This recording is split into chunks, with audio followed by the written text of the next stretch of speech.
salve ouvintes e ouvintes do podcast do lado esquerdo do muro, Conexão Israel. Estamos de volta, eu, Marcos Gorenstein e João Miragaia. Fala, João. Fala, Marquinhos, beleza? Tranquilo, na boa. Episódio 129, quinta-feira, 10 de março, é isso? 10 de março, 10h20 da noite, noite fria em Israel, mais uma frente fria chegando aí. Pelo menos diz que a frente fria começou agora de noite, mas amanhã de manhã já deixa embora. Finalzinho do inverno, já estamos sentindo isso, temos tido dias também bem agradáveis aqui em Israel. E, enfim, é bom que o clima esquente, porque as coisas também andam esquentando muito por aí e a gente vai contar tudinho para vocês. Bom, vamos então já passar para o nosso primeiro bloco para falar sobre o nosso principal assunto das últimas semanas. Bom, gente, é isso aí, né? A gente deixou de falar de corona, né? Na verdade, a pandemia acabou, ou pelo menos a guerra na Ucrânia fez com que a pandemia acabasse ou saísse dos grandes noticiários, e aqui em Israel não podia ser diferente. E estamos aí com essa guerra na Ucrânia comendo solto, as barbaridades sendo cometidas pelo exército russo e o governo de Israel buscando de uma forma ou de outra, né? Como é que chama isso? Uma liderança ali, tentar mostrar alguma importância, tentar de alguma forma negociar e entre os dois países, como a gente comentou, muitas vezes Israel fica numa sinuca de bico, né? Já que tem relações boas, tanto com a Europa e com os Estados Unidos, né? E com a Ucrânia, obviamente, mas com as principais, vamos dizer assim, potências, né? Os lados mais fortes envolvidos, que são os Estados Unidos e a OTAN, e a Rússia, né? Israel tem boas relações com os dois lados, então fica nessa sinuca de bico. E agora o Bennett tenta novamente intermediar essas negociações. E a pergunta é, João, qual será o papel que o primeiro-ministro israelense vai assumir nessa confusão toda, cara? Então, não sei. Boa pergunta. A gente pode tentar entender o que está acontecendo agora, mas o que vai acontecer no futuro vai ser muito difícil, né? O Bennett, na verdade, ele queimou minha língua porque eu disse que ele era irrelevante, que ele tinha saído menor do que ele entrou nessa negociação, nessa tentativa de mediação do conflito, mas, na verdade, ele está desempenhando um papel. Qual é esse papel? A gente ainda não sabe. Ele está tentando fazer interlocução entre os dois, obviamente com o aval da OTAN, né, dos Estados Unidos, dos países da Europa, do mundo, entre aspas, ocidental, né? Ele, logo depois de se reunir com o Putin, ele ligou para o Zelensky e viajou para a Alemanha para se reunir com o novo chanceler alemão. Então ele está tentando fazer essa mediação em concordância, né, com uma posição da Europa e dos Estados Unidos. O que ele vai tirar disso, a gente não sabe. Hoje foi realizada a reunião com elementos mais alto escalão dos dois países, né, os ministros exteriores da Rússia e da Ucrânia se reuniram na Turquia que vai ser tema do nosso terceiro bloco. Não exatamente por isso, mas a gente vai entender também um pouco por quê. E existe uma expectativa de que, em algum momento, a reunião ela vai contar com os dois, né, com o Putin e com o Zelensky. E aí, se essa reunião acontecer, a pergunta é quem mediaria. A Turquia é outro candidato a fazer essa mediação. E a Turquia é um país que é membro da OTAN, por um lado, por outro lado tem excelentes relações com a Rússia, está ali muito perto da Rússia também, enfim, e isso faz com que a Turquia seja um elemento relevante aí. O Bennett está tentando ganhar relevância, enfim, e para ele, especificamente, como personagem político em Israel, eu acho que ele ganhou pontos com essa ida dele para Moscou e com essa tentativa, né? Tem gente que não concorda, tem vários analistas aqui tentando analisar a situação.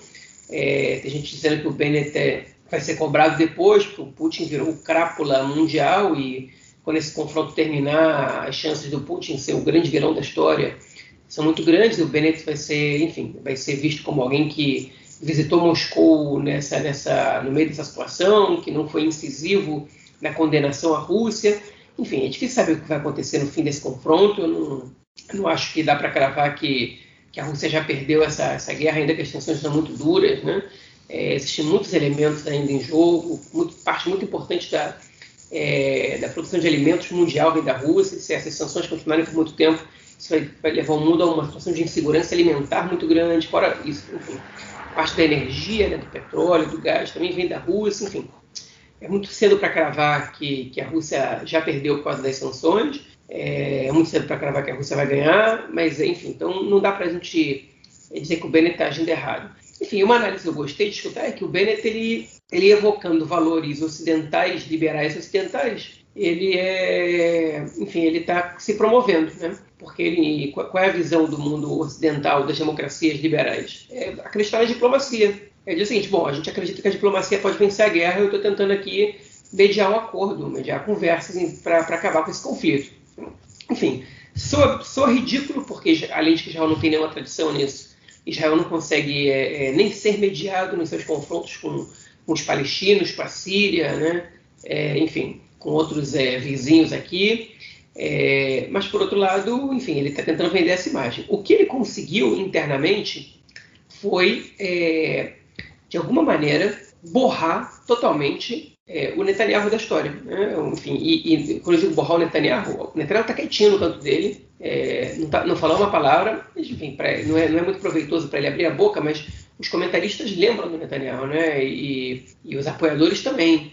E nessa viagem do Bennett para Moscou, depois nessas reuniões dele com outros líderes mundiais, no meio desse confronto, e essa tentativa de conseguir um lugar de destaque com relativo sucesso, o Netanyahu sempre apresentava como outro patamar, né?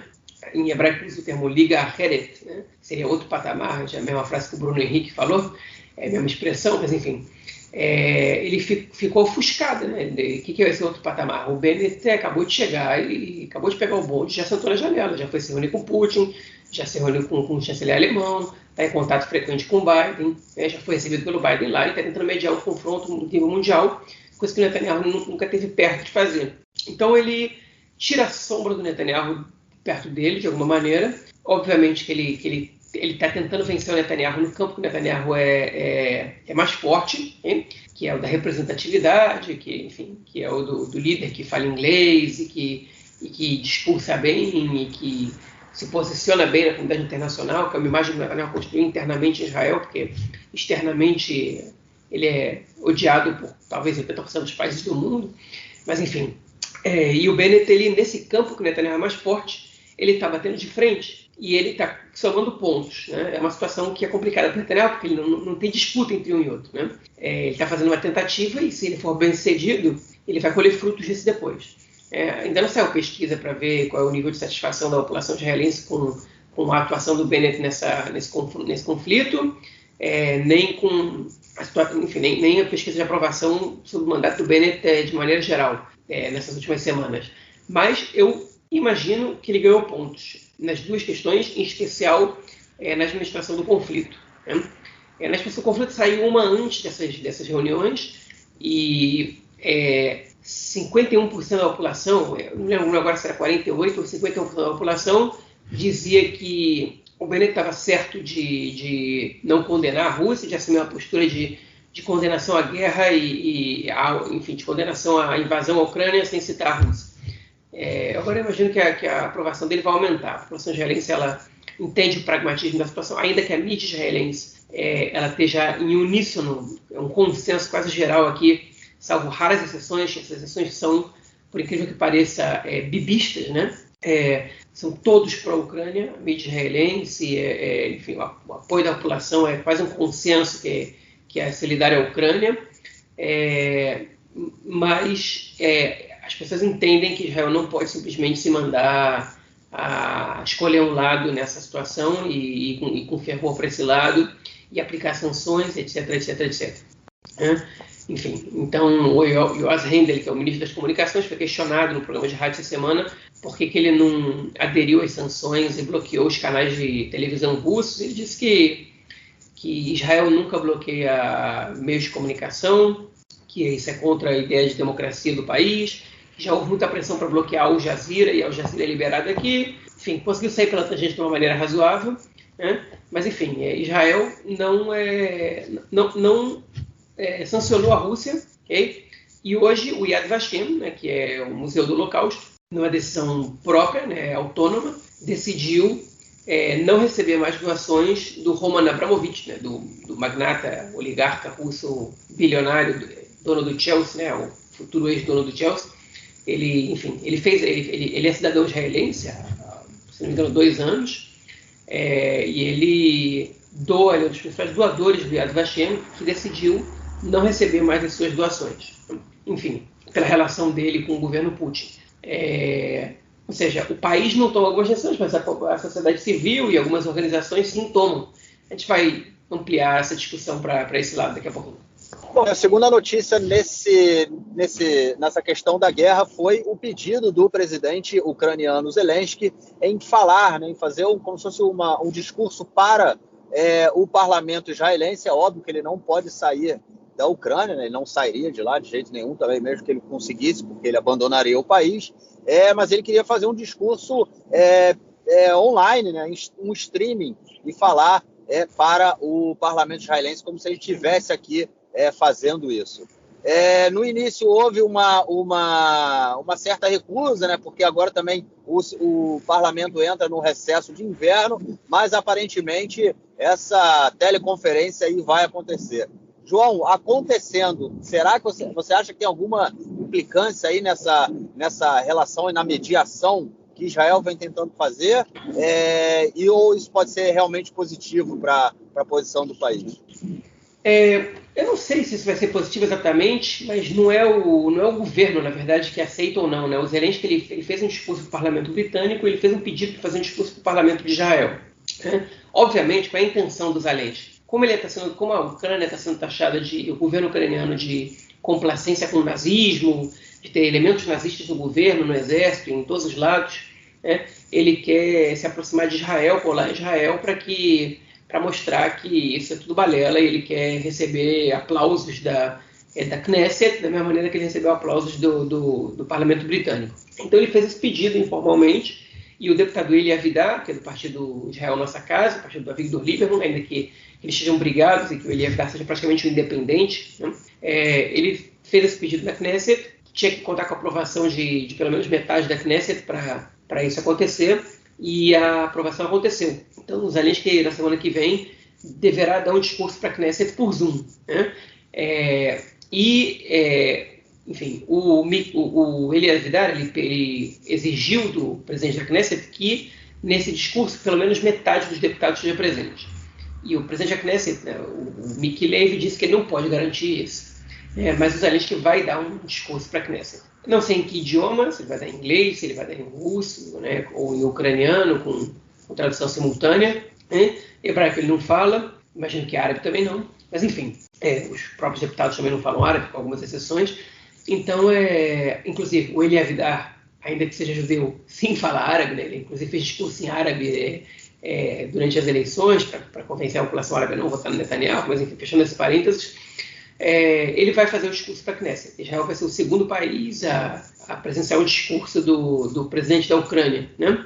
Que é judeu, que, enfim, poderia ter fugido e vindo morar em Israel como cidadão do país, caso quisesse, o que não foi o caso, obviamente, né? Ele é presidente do país, ofereceu diversas ofertas para fugir da Ucrânia e comandar o país do exílio, mas até agora rejeitou, para inspirar bravura na população a resistir, enfim. E agora está tentando convencer a comunidade internacional e a opinião pública internacional a prestar apoio à Ucrânia, e essa medida dele, não, enfim, discursando na Knesset, tem como objetivo não só colar em Israel e se afastar das acusações de nazismo, como também conquistar a opinião pública em Israel para pressionar o governo a adotar uma postura mais pró-Ucrânia. Se você me perguntar o que eu acho que isso não vai surtir o segundo efeito, mas o primeiro efeito vai. O Zelensky tem saído, enfim, muito bem na disputa midiática que ele tem feito, né, contra o Putin.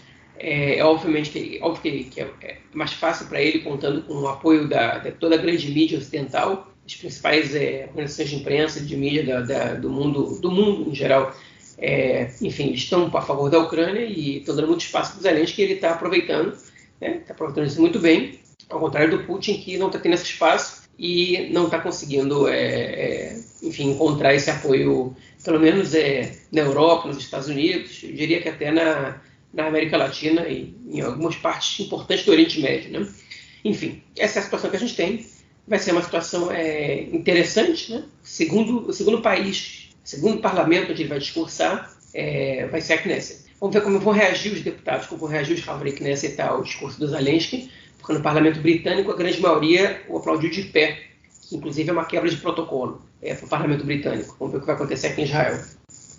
E a última notícia desse bloco, também envolvendo a questão da guerra, ela é sobre a questão dos refugiados. Muita gente, né, fugindo da Ucrânia, já mais de 2 milhões de pessoas deixaram o país, e sempre é levantada aí a questão para onde essas pessoas vão, em que países, né, receberão esses refugiados, e quando chegou a questão aqui sobre quantos refugiados Israel receberia, essa questão também foi alvo de muita polêmica. Isso porque muitas vezes há discussão sobre Israel deve aceitar ou não refugiados, pensando na questão demográfica, né, e quanto isso pode afetar a balança demográfica, né, para que a população judaica se mantenha sempre como maioria.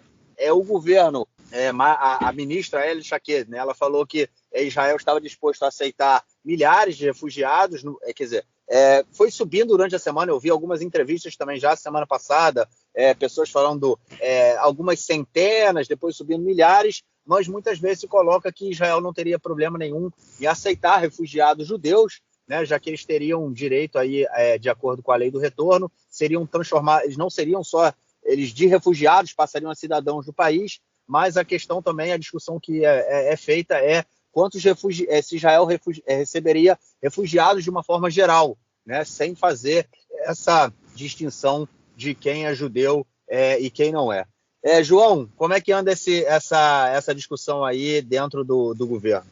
Olha, dentro do governo não sei dizer exatamente, mas eu sei sim, teve um bate-boca assim um pouquinho, né? Consegui alguma informação a gente teve, mas enfim. A Elie Shaked, que é a ministra do Interior, ela é responsável por aceitar refugiados ou não. Vale lembrar que a Elie Shaked, ela tem uma posição em relação à recepção de refugiados no país muito polêmica, para ser bastante simpático com ela, né? A Elie Shaked lutou bravamente pela deportação de refugiados africanos no país, né? Ela fez parte do governo Netanyahu que recusou a entrada de refugiados da Síria, né, inclusive drusos, quis deportá-los, né, o que é proibido pela lei internacional. Enfim, ela tem uma posição bastante complicada nesse aspecto, né? E que é de alguma maneira supremacista, né? Não diria supremacista branca, né? Supremacista judaica, né? Racista contra não-judeus. E a gente, enfim, eu vou ter que emendar isso numa notícia que é de outro bloco, mas enfim, eu vou ter que emendar isso agora e acho que a gente vai ter que fazer essa comparação porque isso é relevante agora. O que aconteceu? Ela não queria deixar entrar ninguém, ela queria deixar entrar só os ucranianos judeus e que não viessem por meio como refugiados, que viessem como dentro da lei do retorno, né? Que é a lei que permite com que qualquer pessoa que tenha pelo menos um dos 4 avós judeus ou que seja convertido ao judaísmo possam ser cidadãos israelenses. Então, isso, ela se isentaria de receber refugiados, né? E, enfim, ainda que Israel pudesse apresentar essas pessoas como refugiados, eles seriam, na prática, imigrantes, né, legais, que se inseriam na lei do retorno, que é a mesma coisa que uma pessoa receber o passaporte português, porque tem um avô português, né? Enfim, fora o elemento da conversão, obviamente, por aí vai. E a pressão foi muito grande, para que Israel recebesse refugiados, a pressão, inclusive, da Ucrânia, o excelente ponto que mais pressionou. E aí Israel aceitou receber um princípio de 500 refugiados. E esse número foi aumentando, a gente tem 5 mil, e Israel aceitou receber 15 mil. Agora, 15 mil é um número muito pequeno. A República Tcheca, que tem mais ou menos a mesma população que Israel, recebeu 50 mil refugiados. A Inglaterra tem uma população de mais ou menos 6 vezes maior que Israel, mais que Israel, mas a Inglaterra recebeu o Reino Unido 200 mil refugiados. Isso, obviamente, para não falar dos países que estão colados ali na Ucrânia, como a Polônia, que já recebeu papo de 400 mil refugiados, né? E tem 4 vezes a população de Israel, então, enfim, e por aí vai. Israel recebeu muito poucos refugiados comparado aos países europeus, hein? E, pior que isso tudo, 25 ucranianos tiveram o direito negado e estão dormindo no aeroporto, okay? Dizendo que estão sendo maltratados pelos funcionários da imigração e que, enfim, sentando horas em cadeiras de plástico, crianças dormindo no chão, Enfim, a situação é terrível, lamentável, que está sendo filmada e reportada em Israel e no exterior, que faz uma péssima imagem do país. Enfim, não sei se o ouvinte sabe, mas é proibido, né, pela lei internacional, você deportar pessoas de volta para o país de origem se o país está em situação de guerra. É proibido você deportar refugiados, né? E, enfim, ou de guerra, refugiados de fome. Existe um debate internacional, mas refugiados de guerra é muito clara a lei. Então Israel não pode deportar essas pessoas para a Ucrânia. Poderia deportar as pessoas para o país de onde eles vieram, hein? Mas também é uma complicação fazer isso. Então essas pessoas estão lá, sem receber essa permissão de entrada, hein? E o programa de sátira, Eretz Nehederet, né, que é um programa mais antigo de humor israelense que passa na televisão, que passa de maneira ininterrupta, se não me engano já tem 14 ou 15 anos, com 2, 3 temporadas por ano, né? Fez um quadro comparando, com a Ayelet Shaked recebendo as pessoas no aeroporto, e comparando ela aos oficiais britânicos que recusavam a entrada de judeus antes da criação do Estado, inclusive durante a Segunda Guerra Mundial, né, o que fez com que o movimento sionista se opusesse ao mandato britânico. Enfim, o quadro é genial, simplesmente genial. Só não legendo ele porque o Canal 12 não permite que se divulgue no YouTube os vídeos deles, então eu não posso nem fazer o download, nem publicar no nosso canal. Mas para quem entende hebraico, pode entrar na página do Mako e ver o último episódio, que é simplesmente espetacular, esse quadro. O episódio inteiro é espetacular, mas esse quadro especialmente. Enfim, e ela está sendo detonada. E aí, o que aconteceu? A Knesset está, para quem acompanha a gente, há meses para aprovar a lei da cidadania, né? Ela teve a primeira tentativa recusada, porque o Uram, metade do partido se absteve, a outra metade votou a favor, e a votação não passou, porque só 59 deputados votaram a favor, toda a oposição votou contra, então empatou 59-59, a lei não passou. E, enfim, eles tiveram que convencer partidos que não queriam votar a favor dessa lei, como o Meretz, como o Partido Trabalhista, né? Daquela vez a lei não passou, que é uma lei, se o ouvinte não se lembra bem, ou não escutou a gente, que ela tem que ser renovada anualmente, que em Israel, né, cônjuges de cidadãos israelenses, eles podem receber certificado de residente permanente no país e fazer pedido de cidadania, o que normalmente é fornecido. E essa lei vale para todas as nações do mundo, pelo menos que tem relações com Israel, mas não vale para os palestinos. Palestinos que são casados com cidadãos israelenses não podem receber cidadania israelense. O que é uma lei controversa, com pitadas de racismo, né? Ou muitas pitadas de racismo, e o argumento para que essa lei seja aprovada é que é uma lei que ela defende a segurança nacional, porque, caso contrário, os palestinos podiam tentar virar cidadãos israelenses por meio de casamento com árabes israelenses e, dessa maneira, ser maioria no país, e seria o fim do Estado judaico, e terroristas podiam se infiltrar no país como cidadãos, e etc, etc, etc. E, na prática, a gente está falando de cerca de 500 pessoas, né, que hoje são casados com israelenses, palestinos que são casados com israelenses, e que estão fazendo esse pedido para receber cidadania. A lei foi reprovada, então vários fizeram esse pedido. A Ayelet Shaked, como ministro do Interior, está dificultando a vida deles. A Suprema Corte já obrigou o Ministério do Interior, uma vez que essa lei não passou, a dar esse direito. A oposição, que quando era governo sempre aprovou essa lei, agora está votando contra só para sacanear o governo. E aí a Ayelet Shaked, que ela quis fazer, criou uma polêmica gigante no governo, apoiando um projeto de lei do Simcha Rothman, que é um deputado do Partido Sionismo Religioso, que é da oposição, é o partido mais racista da Knesset, digamos assim, enfim, e alguns partidos do governo estão apoiando um projeto de lei da oposição, botando a própria coalizão em rota de colisão, em situação de conflito interno, e isso já tinha sido acordado, embora alguns partidos da coalizão já tivessem dito, já afirmado que não votariam a favor dessa lei, como o Meretz, como o Uram, o Partido Árabe, como o Partido Trabalhista, pelo menos parcialmente. A Ayelet Shaked ia levar esse projeto à votação. Enfim, o que aconteceu foi que a Lista Unificada, que é o Partido Árabe da oposição, colou nessa lei o voto de desconfiança do governo, para poder constranger o governo e obrigar o Uram e o Meretz a votar a favor da lei, para que eles possam ganhar eleitores desses partidos. Mas o que aconteceu foi que o Meretz e o Uram não queriam votar a favor da lei de qualquer maneira, e o Likud e os outros partidos ortodoxos que estão na oposição, para não votarem contra uma lei de desconfiança. A lei de desconfiança, se ela passa, o governo cai, né? O voto de desconfiança, e esse voto ele pode ser acoplado a uma lei, né? Para eles não serem acusados de votar a favor da manutenção do governo, eles se retiraram da plenária da Knesset na hora da votação, e a votação passou por 45-15, né? Mas ela passou. E o que a Ayelet Shaked fez? Ela fez uma postagem no Twitter dela dizendo Estado judeu e democrático 1, Estado de todos os cidadãos 0. Né? Que em Israel existe uma discussão que ela é do ponto de vista teórico, absurda, né? que opõe o Estado judeu e democrático a um Estado de todos os seus cidadãos. Né? Agora, por que eu digo que isso é absurdo? Porque ou o Estado ele é democrático, ou ele é de todos os cidadãos. Se o Estado ele é mais de judeus que dos outros, ele não pode ser de todos os seus cidadãos. Né?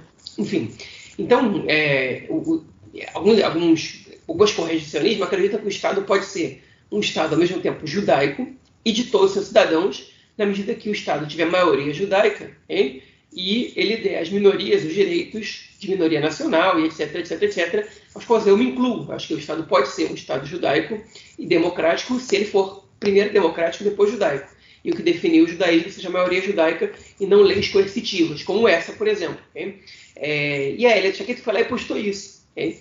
E aí, as reações ao tweet dela estão sendo impressionantes. As pessoas estão detonando ela pela situação dos refugiados. Como é que você fala de Estado democrático? Okay? Você quer só o Estado judaico, democrático ele não pode ser, você não aceita nem refugiados, ou só os judeus importam, e blá, blá, blá, blá, blá, blá. Negócio que, tipo, absurdo, absurdo. Enfim, e dentro do governo houve uma discussão muito forte na reunião de gabinete. A ministra da Aliyah e Klitá, né, da Aliyah e Absorção, Aliyah e Imigração Judaica, existe o Ministério da Imigração Judaica e Absorção, a Pnina Tamna Chato, né, que é uma imigrante etíope, inclusive, ela berrando, né, discutiu com outros membros do governo, dizendo que se o Ministério do Interior não desse esse suporte aos refugiados, aos não-judeus que estão entrando no país, estão pedindo asilo, o Ministério da Aliyah daria. Hein? E isso legalmente não é prerrogativa do Ministério da Aliyah e da Absorção, hein? E ela mandou os funcionários para lá para levar comida, para levar cobertores, para cuidar das pessoas, os funcionários do Ministério da Aliyah e da Absorção, mesmo que isso não esteja na área de atuação dela. Né? E disse, a gente vai fazer o possível e o impossível para que essas pessoas sejam tratadas com dignidade e possam entrar no país, porque numa situação de guerra a gente tem que olhar também para os não-judeus. Enfim, ela mostrou que ela tem coração, né? O que alguns elementos do governo, em especial a Ayelet Shaked, parece que não conseguem mostrar. Ela mostrou que ela tem coração, que ela tem empatia, né? Não importa de que lado você está dessa guerra, enfim, são refugiados de guerra, são pessoas que estão com bombas explodindo em suas casas, e que estão passando por uma situação de muita dificuldade, né? E que estão buscando um asilo para ficar, pelo menos até a guerra acabar, e o governo simplesmente recusou entrar essas pessoas. Né? E, enfim, ela mandou o ministério, né, mandou funcionários do seu ministério, que não tem absolutamente nada a ver com a situação. Okay? O ouvinte pode estar escutando e falando, claro que tem, o Ministério da Imigração. Não, não é. Quem cuida disso é o Ministério do Interior, o que ela cuida é o Ministério da Imigração Judaica, de pessoas que já chegam com a cidadania aprovada no país, que é um departamento oposto, totalmente diferente, é que nem você confundir polícia com exército. São duas coisas totalmente diferentes, e ela está fazendo um serviço que ela não precisava estar fazendo, mas ela faz porque realmente ela mostrou que tem coração. Comigo ela ganhou muitos pontos, eu acho que foi uma atitude muito nobre dela. Ele escancara a posição supremacista da Ayelet Shaked, que está preocupada com judeus só, que entram no país, está preocupada só com caráter judaico, não está nem aí para questões humanitárias, enfim, não tem nenhum senso de humanidade. E está tentando se voltar para o eleitorado da direita, que já a abandonou há muito tempo, né? Quando aprova forçadamente essas leis, e nem consegue entender que ela só soa ainda mais patética, né, com essas posições dela. Mas, enfim, poupei um assunto do próximo bloco agora, porque não dava para comentar a situação dos refugiados sem falar da lei da cidadania. Pois é, né, cara, sempre que, como você comentou lá no início a posição da Ayelet Shaked, né, sempre que a gente tem essa questão de refugiados aqui, ela toma uma liderança na defesa, na expulsão, no preconceito, no racismo, enfim, é repugnante, é uma pessoa repugnante simplesmente, né? Ela toma essas posturas e E eu acho que essa questão de ser, que você fala, né? Falou dela estar preocupada antes com a questão do judeu, de ser judeu e tudo mais. Eu acho que nem só isso. Eu acho que não é por aí também. Eu acho que no momento em que ela se sentia à vontade com isso, ela criminaliza outros setores dentro da sociedade, mesmo que judeus, mas que não fazem parte do mesmo pensamento dela, né? É um pensamento supremacista, racista, porque num momento como esse, uma pessoa não ter o mínimo de empatia, e pelo amor de Deus, cara, uma guerra, a gente tem acompanhado aí o que tem sido isso, entendeu? Só mostra que realmente ela não aprendeu nem um pouco do que aconteceu com a população judaica europeia há menos de 100 anos atrás e naquela região ali também. É importante dizer isso também, né? Naquela mesma região, a população judaica que vivia ali foi praticamente extinta e ela não aprendeu absolutamente nada. Enfim, ela se torna muito próximo do algoz, né, cara? É mais ou menos o que ela se torna. Mas é isso. Vamos então ao nosso próximo bloco para tratarmos de questões da política doméstica. Bom, a primeira notícia era sobre a questão da lei da cidadania, mas já comentamos aí no bloco anterior. Então vamos à segunda notícia do bloco, que é também sobre vamos dizer assim, a crise constante, né, que é essa coalizão de governo, porque nesses primeiros 6, 7 meses desde que tomou posse, o governo perdeu 32 votações e retirou outras antes, né, de entrar nesse recesso do inverno. João, retira a votação, não consegue aprovar aquela coisa toda, mas o governo continua de pé, né? Meio naquela corda bamba o tempo todo, né? Então, pois é, o governo ele está brigando, a coalizão está realmente numa situação de crise já há algumas semanas, né? Todo inverno praticamente. Mas essas brigas, essas crises não são suficientes para derrubar o governo. Por quê? Porque todo mundo no governo sabe que cair com essas questões como a aposentadoria de oficiais ou a lei da cidadania, né, quebrar o governo por isso, pode ser imperdoável para os eleitores. E a maioria dos partidos tem muito a perder caso esse governo caia. E os que não têm muito a perder, enfim, eles também não têm interesse que o governo caia. Né? Por exemplo, o partido Yair Lapid, o Yesh Atid, que tende a assumir o poder daqui a menos de 2 anos. Então, ainda que ele aumente a sua bancada em possíveis eleições, nada garante que ele vai ser o primeiro-ministro. Então, ele prefere sustentar uma postura vitoriosa, né? Que, enfim, conseguir formar esse governo e fazer ele andar.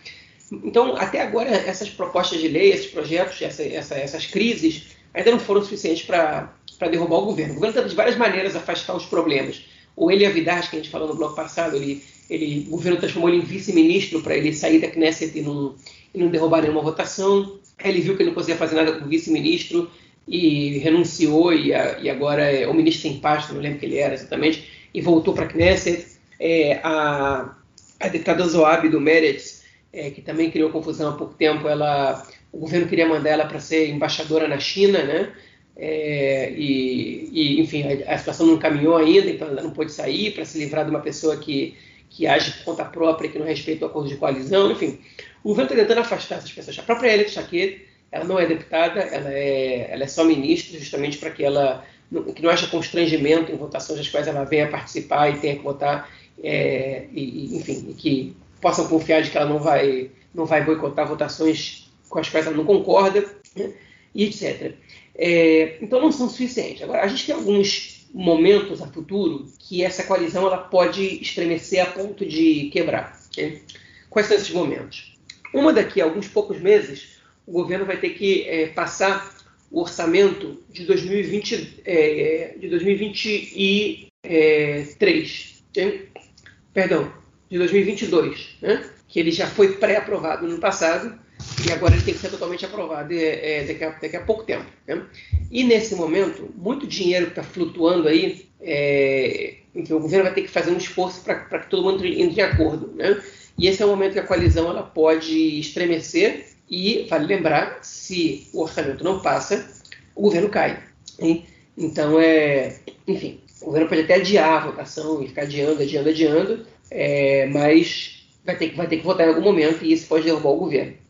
Enfim, essa é a principal razão o principal motivo pela qual a coalizão pode cair nos próximos tempos, mas isso a gente está falando de questões legais. Existem outras razões pelas quais a coalizão pode cair, que é se caso haja um conflito com o Hamas na faixa de Gaza, se caso as tensões em Jerusalém aumentem e o governo tenha que atuar de alguma maneira, enfim, se veja numa situação de confronto interno, porque o Irã não vai aceitar uma posição ativista, né, do governo, né, como se diz em hebraico, né, enfim.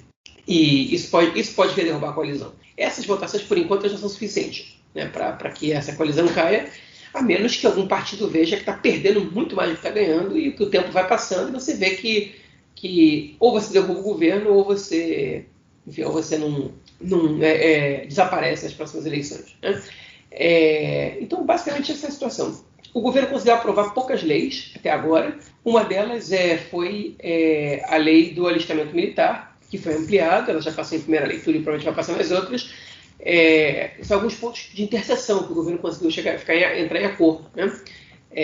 Mas são poucas. Eu acho que são poucas leis até agora que o governo conseguiu passar, pelo menos nesse inverno. E a verdade é que o governo vai precisar fazer uma reunião e aparar arestas e decidir como eles vão atuar. Todo mundo sabia que era um governo muito difícil de se acertar, mas, enfim, se eles querem ser um governo e uma coalizão, eles precisam trabalhar juntos. E eles vão ter que se reunir e dizer, olha só, acabou essa palhaçada aqui, vamos seguir em frente. Mas o líder do governo é muito fraco, né?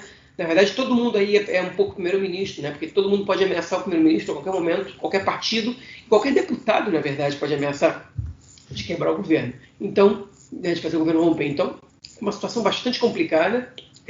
E o Bennett é um primeiro-ministro com muito poucas cadeiras, com muito pouca confiança da própria coalizão. E isso faz com que ele não tenha muita força, né? Para poder bater na mesa e falar, vocês vão votar a favor disso e acabou. Como o Netanyahu fazia, porque ele tinha força dentro do próprio partido e frente aos outros partidos também. Enfim, mas é uma crise que mostra como o governo é inconstante e de difícil atuação, mas ainda não derrubou o governo. João, a gente continua aí com a nossa aposta de quem vai derrubar o governo, cara? Você aposta no Gantz e eu aposto na Chakeda, né, cara? Continua apostando no Gantz, continua apostando nele. Mas o Gantz, ele é deputado ou não? Não sei. Porque, se na verdade a Chakeda, ela não sendo deputada, né, ela não consegue derrubar o governo, né? Dificilmente ela consegue derrubar o governo. Ela consegue, porque ela pode renunciar. Ela pode renunciar à lei norueguesa. Mas se ela renuncia, aí ela volta a ser deputada? Ela volta a ser deputada. Foi o que aconteceu com a Elia Vilar agora. Entendi. Ok. Porque senão, se ela tivesse perdido o mandato, né, seria só ministra, ela perderia também qualquer possibilidade de derrubar o governo, né? Mas enfim, vamos ver o que vem por aí. É isso, vamos então passar para o nosso próximo bloco para tratarmos de questões da política internacional. Bom, falamos muito da política internacional também lá no primeiro bloco, né, quando tratamos aí da questão da guerra, da posição do governo e do primeiro-ministro, mas outras coisas aconteceram aqui também envolvendo outros setores aí do governo. A primeira delas foi o encontro entre o ministro das Relações Exteriores, o Yair Lapid, que se encontrou com o rei da Jordânia para falar sobre a tensão em Jerusalém. É uma tensão que nunca acaba, né? A gente comenta, enfim, nossos ouvintes aí comentando, já vem acompanhando isso. Recentemente, inclusive, a gente lançou um especial sobre a situação de Sheikh Jarrah, né, o que vem acontecendo naquele bairro, em Jerusalém Oriental, mas muitas outras coisas também vêm acontecendo, como a questão da construção de outro parque nacional, que foi descoberto um cemitério, né, naquela região que era muito próximo ao outro cemitério muçulmano. Há uma onda aí de atentados acontecendo na cidade, atentados contra soldados, ataques contra soldados, né, contra policiais. Enfim, o Jerusalém, como sempre, é um barril de pólvora e nas próximas 2 semanas aí, um pouquinho mais talvez, a gente tem o início do Ramadã, que é sempre apesar de ser um mês de festa, né, um mês que é muito celebrado, né, na população muçulmana, é um mês sempre muito tenso. João, o que saiu desse encontro aí entre o rei jordaniano e a Lapid, cara? O Lapid fez uma saga de reuniões, ele teve reunião com o Blinken, que é o secretário de Estado dos Estados Unidos, se reuniu com... com quem eu acho que se reuniu? Bom, fez um giro pela Europa e chegou, antes de chegar em Israel, ele se reuniu com o rei da Jordânia. A preocupação principal são os confrontos em Jerusalém e a situação do Ramadã. Mas o rei da Jordânia e também o chanceler da Jordânia, né, o ministro do exterior, os dois levantaram a pauta das negociações por 2 estados. Okay? E, a princípio, o Lapid não negou, o Ministério das Relações Exteriores não negou, que isso foi pauta da reunião. Mas não se sabe exatamente qual foi o teor da conversa. Okay? Enfim, obviamente o que eles falaram, que os países falaram em maior cooperação, em boas relações, né, e blá, blá, blá, blá, blá, blá, mas as conversas secretas entre os dois não foram divulgadas. Enfim, mesmo que eles tenham falado sobre 2 estados, isso não é relevante se a gente fala pragmaticamente falando, porque não vai acontecer negociações por 2 estados. Bom, e a segunda notícia do bloco é a viagem do presidente Herzog à Turquia, e uma visita histórica. O presidente Herzog encontra com o presidente Erdogan da Turquia, uma visita que eu acho que a gente comentou, né, naquele episódio onde um casal israelense foi preso por supostamente ter fotografado o palácio presidencial, e que na verdade era mais um sequestro, né? A gente comentou disso, estava parecendo um sequestro para fazer com que o presidente Herzog entrasse em contato com o Erdogan. O contato foi feito e agora essa visita acontece. É uma visita, na minha opinião, um tanto quanto estranha, né? Porque nos últimos anos a gente vê, apesar da gente ter laços comerciais entre Israel e Turquia, laços bem fortes, né? Israel importa muita coisa da Turquia, tem muito turismo para a Turquia, mas no último período, principalmente durante os governos de Netanyahu, o Erdogan ele foi muito crítico, principalmente em relação à questão de Gaza, né? E batia muito em função disso, lembrando que todos aqueles navios que saíam, navios solidários a Gaza, né? Eles saíam da Turquia em direção a Gaza, ali no sul de Israel, né, do sul costeiro de Israel, e agora a gente tem essa visita histórica aí do Herzog à Turquia. Por que se dá essa aproximação aí, cara? Olha, a maioria dos analistas está dizendo que o Erdogan, né, que em português se escreve Erdogan, ele procurou se aproximar de Israel porque ele está querendo comprar gás, uma vez que o gás da Turquia agora vai ser sancionado, né? E vai receber sanções, não sei se o verbo está bem utilizado, ser sancionado, porque sancionar é outra coisa, né? Mas vai receber sanções, né? E Israel agora tem gás natural, e o Erdogan também quer uma reaproximação com os Estados Unidos, com quem as relações também estavam estremecidas. Né? Essa é a primeira vez que um presidente de Israel, ou primeiro-ministro, viaja à Turquia, se não me engano, desde 2008. Muitos anos, né? A relação com a Turquia começou oficialmente, embora Israel tivesse relações estratégicas com a Turquia, como hoje tem com a Arábia Saudita, ela começou oficialmente só em 92, ou em 93, uma coisa assim, lá na esteira dos acordos de Oslo, né? Essa normalização foi feita pelo governo Rabin, enfim, que perdeu muita pompa, não teve muita visibilidade, ninguém fala dela com um olhar tão atento hoje em dia, nem na época se falou, porque na esteira dos acordos de Oslo, dos palestinos, do acordo de paz com a Jordânia, que era um país inimigo com o qual Israel estava em guerra, né, pelo menos de maneira teórica, a normalização com um país com o qual Israel, de certa maneira, já tinha relações estratégicas, não foi levado muito a sério. Mas a Turquia é um país de mais de 80 milhões de habitantes, né? Se não me engano, é o 4º ou 5º país muçulmano, maior país muçulmano do mundo, né? Enfim, e foi um caso nada desprezível, inclusive em termos de importância também da economia da Turquia, bem mais relevante do que a normalização com os Emirados Árabes. Mas o Erdogan, desde 2008, porque nos primeiros anos do Erdogan não foi assim, ele se transformou num dos principais interlocutores da luta palestina perante a comunidade internacional, também para conseguir apoio no Oriente Médio, no mundo islâmico, né? Ele que vem de um partido islamista e que tem alguma proximidade com a Irmandade Muçulmana, ainda que não seja exatamente a mesma família, existe uma proximidade ideológica, e ele, enfim, recebeu libertados do Hamas, né, durante o acordo de libertação do soldado Gilad Shalit. Ele foi um dos principais críticos de Israel em todas as guerras que Israel fez com o Hamas, com a Jihad Islâmica na faixa de Gaza. E o ponto mais crítico dessa relação foi quando a Turquia mandou uma flotilha de ajuda humanitária para Gaza, que foi atacada pelo Tzahal, pelo exército de Israel, porque estava violando o bloqueio a Gaza, e isso gerou uma crise diplomática gigantesca, com retorno de embaixadores, e etc, etc.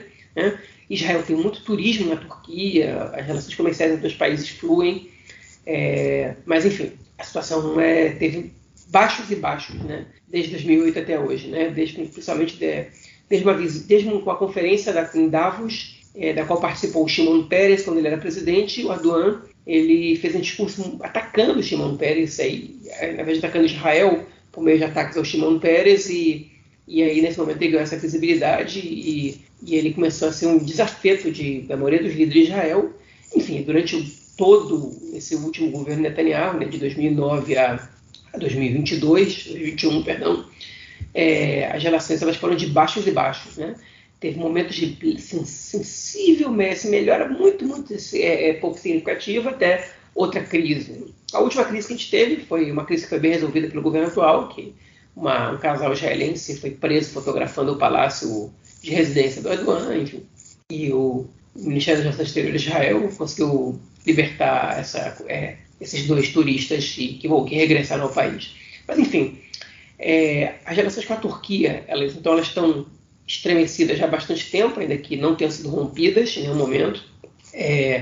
Alguns dizem que esteve próximas disso, outros nem tanto. Os países têm relações comerciais e turísticas muito, muito... enfim, relações comerciais, né? O turismo faz parte das relações comerciais muito sérias, e como a Turquia faz parte da OTAN e também é pertencente ao bloco anti-Irã, né, do Oriente Médio, não faz muito sentido que eles vão por Israel. Eles estão vendo Israel se aproximar de alguns países do mundo árabe que são aliados dos Estados Unidos, como os Emirados Árabes, como o Bahrein, como Marrocos, né? Ou a própria Arábia Saudita, com quem Israel ainda não tem relações, mas está bastante próximo ultimamente, e a Turquia não pode ficar para trás, né? Enfim, essa guerra na Rússia deixa a Turquia numa situação complicada, por um lado, por outro lado boa, porque a Turquia também pode fazer intermediação, por outro lado a Turquia é muito dependente dos Estados Unidos e da Rússia, e a Turquia, ao contrário de Israel, está com a economia em frangalhos, em grave crise, que ainda não se vê tanto nas ruas, as manifestações, mas uma hora vai acontecer novamente, que aconteceu também uns 2, 3 anos, e eles estão interessados nesse restabelecimento de relações com Israel para se reaproximar dos Estados Unidos, para poder comprar gás, né? Isso é uma coisa até mais urgente, embora o convite ao Herzog para visitar a Turquia ele seja de antes dele vencer as eleições para presidente, já apostando na sua vitória, né? E ele disse que ele tem que, se ele for eleito, ele tem que coordenar isso com o governo do país, etc, etc, etc. Enfim, ele foi. Agora, a pergunta mais importante é por que o presidente e não o primeiro-ministro, né? Por que o presidente e não o ministro? E a resposta, eu acho, ela enfim, a gente consegue identificar parte da resposta nessa resposta, uma explicação para a situação, que é o presidente, ele não é o governo, ele é o chefe de Estado, mas ele não é o chefe de governo. Ele é representativo. E esse convite da Turquia, ele é um convite representativo. Isso quer dizer, a gente quer estreitar relações, mas a gente não quer se comprometer a nada por enquanto. Okay? Então a gente quer mostrar para algumas pessoas que a gente quer se aproximar e que a gente não vai vai deixar a briga de lado por agora, e a crise, mas a gente não vai entrar com tudo. E o governo israelense entendeu isso, e exatamente por isso eles não se animaram tanto e não estão coordenando visita do Bennett, não estão coordenando visita do Lapid, etc, etc, etc. Deixa o Herzog ir, deixa ele ir lá ver qual deixa ele dar esse primeiro passo, e depois a gente vê se vai ter segundo, terceiro, quarto passo para dar ou não. E, enfim, os Estados Unidos apoiaram essa ida do Bougueresh, enfim, disseram que viam, bem dizer, como é o nome? Abençoar, não foi outra. Enfim, reagiram de maneira positiva, os Emirados Árabes também, a Jordânia também, né? O Egito, com quem o Erdogan também teve crises diplomáticas nos últimos anos, também se manifestou positivamente essa visita, ou seja, e esse estreitamento de laços. Então, todo mundo está esperando para ver, mas ninguém está apostando muitas fichas. Inclusive, foi esse comentário que o Bush disse, o Bush falou, olha, a gente viu que tem a vontade de melhorar as relações, mas tem muito trabalho para fazer para que isso aconteça. Né? E um dos pedidos que a gente sabe que o Burj Herzog fez, segundo o jornalista Barak Ravid, segundo o jornalista Barak Ravid, do portal Walla, é que a Turquia reprima com mais intensidade a atuação do Hamas dentro do país, né? E a Turquia, se não me engano, há pouco tempo chegou a expulsar alguns membros do Hamas que estavam no país, que foi uma demonstração de amizade a Israel, né, de cooperação. Enfim, então é isso, né? Vamos ver agora o que vai acontecer, mas é uma visita histórica, porque é a primeira vez que um representante de Estado de Israel viaja à Turquia numa visita oficial, pelo menos dessa importância, nos últimos 14 anos, já mostra alguma coisa. Tá no mudo. É isso. E a última notícia desse nosso bloco é sobre a aprovação pelo Congresso americano de cerca de 4 bilhões de dólares para investimento em Israel, no caso, na segurança do país, para também o Kippat Barzel e para que Israel continue aí desenvolvendo o seu sistema militar de segurança. João, continua aí apesar de muitas vezes estremecer, né, principalmente agora nessa relação aí com a Rússia e tudo mais, continua muito forte a relação entre Israel e Estados Unidos, né, cara? Pois é. Os Estados Unidos apoiou uma ajuda de $1 bilhão a mais, né, para o desenvolvimento do Kippat Barzel, né, para o Domo de Ferro, que é o sistema antifoguetes do Hamas, que Israel se recusou a mandar para a Ucrânia agora, e dentro de uma ajuda de $3,8 bilhões anual para a defesa de Israel. Enfim, alguns podem dizer que é para ocupação, fortalecimento da opressão aos palestinos. Enfim, o que o Congresso americano diz é que é para a defesa de Israel. Passou no Congresso, não passou no Senado, mas vai passar, provavelmente vai passar no Senado também, né? Mostra que as relações com os Estados Unidos elas seguem fortes e apartidárias, né? Enfim, não importa qual partido está no comando, o apoio irrestrito continua acontecendo, mesmo no momento em que os Estados Unidos ficam um pouco insatisfeitos com a posição de Israel com o conflito agora entre a Rússia e a Ucrânia, né? Israel se recusou a vender armas para a Ucrânia, a mandar inclusive a vender o Kippat Barzel. Ainda assim, eles apoiam, né, esse incentivo, praticamente a doação, né, essa repassagem de verba para o Ministério da Defesa israelense. $3,8 bilhões é muito dinheiro, né? E é difícil imaginar como como o Ministério da Defesa de Israel sobreviveria sem esse suporte tão grande dos Estados Unidos. Enfim, seguem fortes as relações, seguem fortes com Biden, com Trump, com quem seja, ainda vai forte, ainda vai bem a relação entre Israel e Estados Unidos, mas com uma dependência muito grande de Israel e dos Estados Unidos, enfim, que por agora não parece estar afetada e está ameaçada por nada. Bom, é esse tipo de ajuda aí que permite com que o Gantz lute por mais 4% do orçamento para dar aumento, né, para a casta de oficiais do sistema, né, não só do Exército, né, mas enfim, do sistema aí do Exército, Marinha Aeronáutica, que se aposentam tão cedo e ganham excelente salário. Bom, vamos então ao nosso próximo bloco para ouvirmos o comentário do esporte do camarada Nelson Burke. Manda aí, Mac. Meu caro Gorenstein, amigos do Conexão Israel do lado esquerdo do muro, mandar um abraço para o João, que já está experimentando as fantasias para a festa de Purim, o carnaval judaico, nos próximos dias. É o João que quer marcar presença em todas as festas, em todas as localidades perto de onde ele mora. O João quer morar nesta ocasião. Campeonato Israelense de Basquete Masculino, liderança folgada do Hapoel Jerusalém. É isso aí, o Hapoel Jerusalém, que na noite de quinta-feira venceu o Hapoel Tel Aviv 94-76, 18 pontos de diferença, uma vitória convincente. Lembrando que o Hapoel Tel Aviv tem um belo time também, é o quinto colocado, está na zona de classificação, né? Teremos um playoff com 8 times, o campeonato vai até o mês de maio. Então, registrar a liderança folgada do Hapoel Jerusalém, seguido do Maccabi Tel Aviv, que é o time mais vezes campeão aqui no país. A rodada que vai até o próximo domingo. É isso aí, então, um grande abraço. Valeu, Nelson, brigadão pelo seu comentário e é óbvio, te esperamos na semana que vem. João, algo mais a declarar ou a gente fica por aqui, cara? Podemos ficar por aqui. Você não quer fazer um comentário sobre o primeiro episódio da 5ª temporada dos Judeus Estão Chegando, cara? O episódio está espetacular. Os 2 primeiros já foram divulgados. Agora sábado vai ser o 3º. O episódio está espetacular. Daqui a pouquinho, quando eu tiver um pouquinho de tempo, talvez amanhã, eu vou legendar uma das partes. Tem ironias com coisas que a gente comenta aqui o tempo inteiro, né? Uma sobre os negacionistas da corona e outra sobre os terroristas judeus. Enfim, esses 2 episódios daqui a pouquinho vão estar disponíveis no YouTube. Quando ficarem, a gente avisa aqui. Mas eles começaram com o pé direito. O primeiro episódio foi um dos melhores de todos. O segundo caiu um pouquinho, mas ainda assim tem partes ótimas também.